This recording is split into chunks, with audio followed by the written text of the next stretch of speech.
Bonsoir Marc Nakache, merci d'avoir accepté notre invitation sur i24 News. Alors Marc Nakache, une petite question d'actualité, obligé d'évoquer ça avec vous. Le retour en Israël du corps du dernier otage assassiné, Ran Gvili. J'imagine qu'il y a de l'émotion aussi de votre côté. Bonsoir, bien sûr qu'il y a de l'émotion, sans avoir participé tout autant que beaucoup l'ont fait durant ces 2 années sordides qui ont suivi le 7 octobre et la prise des otages. Et, j'ai eu un vrai mal dans mon ventre, une vraie solidarité. Et de voir ce dernier corps arriver aujourd'hui, c'est la fin d'un cauchemar et en même temps, c'est une souffrance parce que c'est une histoire totalement ahurissante qui est tombée sur notre peuple, sur Israël, et que Dieu ait son âme à ce pauvre homme. Et puis c'est vraiment une souffrance qui ne s'éteint pas, mais c'est une souffrance qui s'arrête. C'était important pour nous d'avoir votre réaction, Marc Nakache, ce soir. Est-ce que vous pouvez nous présenter à nos téléspectateurs le concept du spectacle Racine ?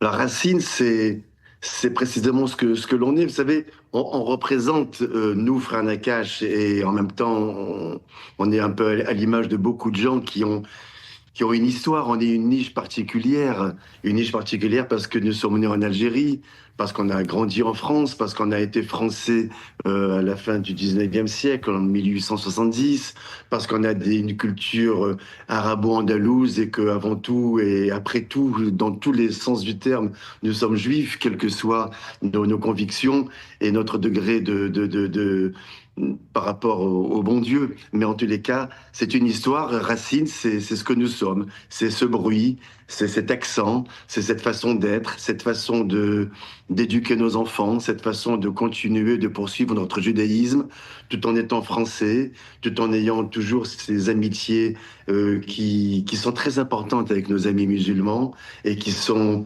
essentielles avec notre relation privilégiée et unique avec Israël.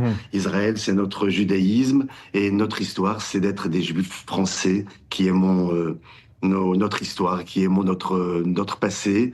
Et sans être passéiste, c'est en tous les cas une manière d'être, une manière de transmettre ce que nous sommes. Et qu'est-ce que représente ce spectacle pour vous et pour vos frères ? Pour nos frères, on va faire du malouf. Le malouf, quelques minutes, mais le malouf, c'est l'histoire, c'est la musique de notre père, c'est la musique de Constantine, c'est une musique arabo-andalouse qui est une musique qui nous a habités depuis l'enfance. Et le bruit de l'enfance, c'est le bruit d'une vie entière. Vous savez, quand on est enfant, on s'en rend compte les uns les autres, vous qui êtes bien plus jeune que moi, vous avez aussi les bruits de votre enfance. Et les bruits de notre enfance sont des trajectoires que l'on garde toute notre vie. Alors sur scène, on raconte notre histoire, on raconte le départ de l'Algérie, notre arrivée à Paris sur ce quai de gare de Lyon, par un matin de novembre, et cette relation avec la vie qui commence. Et pour notre père, quand il est arrivé gare de Lyon avec sa femme et ses enfants, que nous sommes, avant que naisse notre sœur Martine, quelques années plus tard, puisque notre sœur Martine, elle imagine, eh bien, ça a été non pas le quai d'une gare dans laquelle il est arrivé, c'était le quai d'une gare à partir de laquelle il commençait une nouvelle vie. Et donc, c'est cette nouvelle vie que l'on transmet à nos enfants. Et puis, sur scène, c'est la fête. C'est une nostalgie ensoleillée, comme on dit souvent. Et voilà, c'est la fête avec notre accent, avec nos mains qui bougent, avec nos rythmes. Et puis, on va essayer de passer un beau moment de partage. Comment votre musique a évolué depuis vos premiers succès, comme vous l'avez cité, Elle imagine ? Notre musique, elle a évolué. Je dirais, on a une chance, c'est qu'elle a évolué parce qu'on on avance avec le temps, heureusement. Mais en même temps, évoluer, c'est un mot qui me touche. Mais en même temps, c'est la même qu'il y a 3000 ans parce que on pose des mots et je rends toujours hommage à mon frère Alain pour la qualité de ces mots parce que ils sont la transmission de ce que nous sommes. Et en même temps, elle a évolué d'une manière normale parce qu'elle est presque naturelle. C'est comme si on n'a jamais pris la décision de faire comme ci ou comme ça. On chante des chansons aujourd'hui qui sont modestement, et puisqu'on me le dit très souvent, du son intemporel. Meir Habib à Paris a sûrement un message pour vous. Meyer, on vous écoute.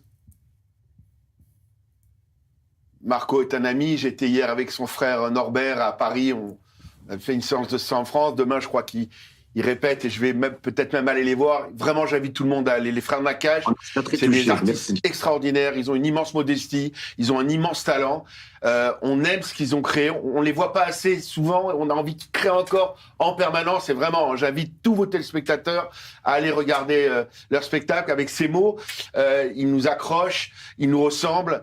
Et vraiment, Beat Slacha, on sera vos premiers fans. Marco, on est tous avec toi et avec tes frères.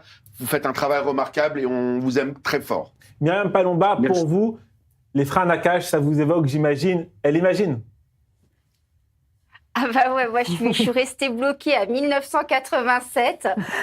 J'avais 10 ans, mais cette chanson, on l'a passée en boucle chez mes parents.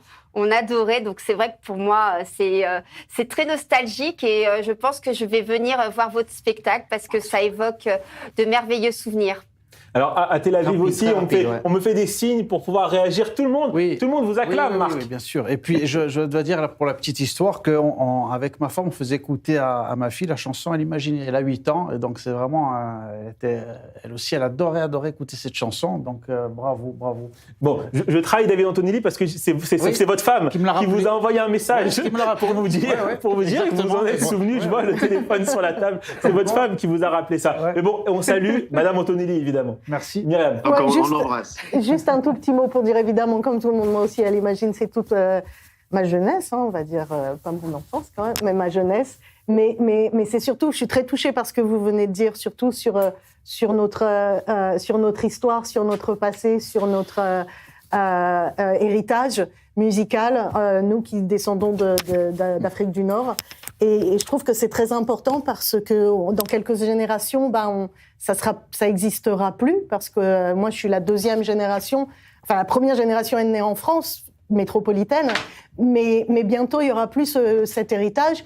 Et grâce à vos chansons, finalement, il y a encore cette vie qui n'existe plus, qui n'existera plus. Alors, vraiment, merci. Ma famille vient d'Algérie et du Maroc. Et c'est important que vous continuez. Franchement, je suis très émue par ce que vous venez de dire. Marc, une réaction ? Une réaction, c'est que d'abord, je vous remercie à chacun. Je remercie chacun d'entre vous de ces réactions tendres, chaleureuses, et puis qui donnent envie de continuer, de faire toujours un peu plus. Mais on a, par exemple, pour aller dans le sens de vos propos, on a une chanson qui s'appelle Vendredi.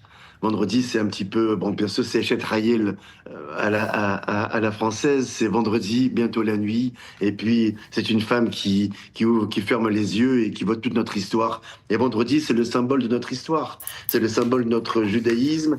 Et il y a une amie Martine Mimoun, qui m'avait dit un jour, en écoutant cette chanson, je ne ressemble pas à cette femme et j'ai envie de lui ressembler. Et parce que il y a cette histoire d'appartenance.